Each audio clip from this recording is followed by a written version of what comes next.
ଯେତେବେଳେ ମୋତେ ପ୍ରଥମ ଶ୍ରେଣୀରେ ମୁଁ ପାଠ ପଢ଼ୁଥିଲି ସଂଘର ସ୍ୱୟଂସେବକ ଆଜି ପର୍ଯ୍ୟନ୍ତ ସଂଘର ବିଚାରଧାରା ହିନ୍ଦୁତ୍ୱକୁ ନେଇକି ମୁଁ ସଂଗଠନ କରୁଛି। ମୋତେ ଥରେ ମୋ ସାଙ୍ଗମାନେ ପଚାରିଲେ, ମହେଶ୍ୱର ଭାଇ ତମେ ବୁଢ଼ା ହେଇଗଲଣି, ତମେ ଦଳରୁ କ'ଣ ପାଇଛ? ମୁଁ କହିଲି ମୁଁ ଯାହା ପାଇଛି ତମମାନେ କେହି ପାଇନ।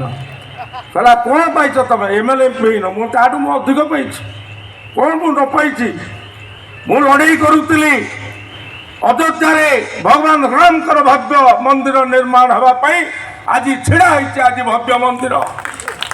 ମୁଁ ଲଢ଼େଇ କରୁଥିଲି 370 ଧାରା ଉଚ୍ଛେଦ ପାଇଁ ଆଜି ହେଇଛି। ହିନ୍ଦୁତ୍ୱ ପାଇଁ ଲଢ଼େଇ କରୁଥିଲି।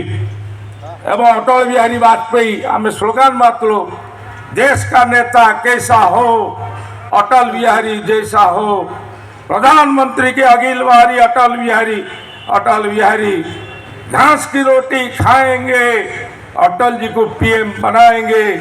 आज से अटल बिहारी वाजपेयी प्रधानमंत्री की आज नरेंद्र मोदी 3 थर प्रधानमंत्री। आज ओडिशा रे डबल इंजिन सरकार है।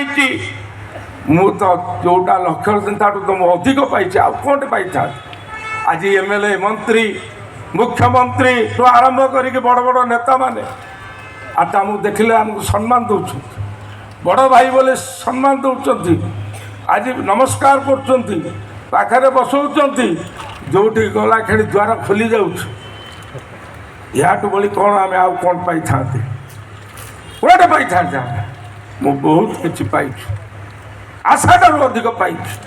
तेणुक बंधुगण भारतीय जनता पार्टी रे मागिले मिले नहीं।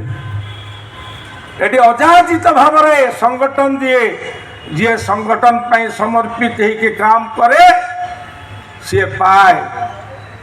नितिन नवीन का ना शुणी शुणी ना गोटे राज्यर नेता ऑल इंडिया प्रेसिडेंट कार्य दक्षता योग्यता को देखिकी जड़े साधारण व्यक्ति को सर्वभारतीय कार्यकारी सभापति द्रौपदी मुर्मू जड़े साधारण आदिवासी परिवार झील गरीब घर झील आज भारतवर्ष राष्ट्रपति मोहन माझी जड़े साधारण गरीब घर आदिवासी पिला आज ओडिशा मुख्यमंत्री जुएल ओराम जड़े साधारण गरीब घर युवक आज भारतवर्षर आदिवासी कल्याण मंत्री आज जी भारतीय जनता पार्टी कार्यकर्ता आज समस्त साधारण परिवार कठिन परिश्रम करथिबा व्यक्ति जो माने भारत माता को परम वैभवशाली राष्ट्र करने हिंदू राष्ट्र करने समर्पित जीवन यापन करके काम करछंती। संगठन ताको गुरुत्वपूर्ण दायित्व देइछि दब मध्य मु आपण मानकु निवेदन करछि आपण माने समर्पित भाव में भारत माता को परम वैभवशाली राष्ट्र करने आपण माने काम करंतु। मोर एतिक निवेदन एवं जो कृषक मानकर जो व्यापक समस्या अच्छी ताकू किभली भाव में समाधान करवा एवं कृषक कल्याणकारी योजना किभली भाव में चाषी पाखे पहुँचब भारतवर्षर चाषी ओडिशार चाषी किभली भाव में समृद्ध हम एवं चाषीर आय किभली भाव में द्विगुण हम से आम मैंने समस्ते काम करवा एतिक निवेदन करके मोर बाणी की विराम दूची। जय श्री राम, जय हिंद, भारत माता की जय।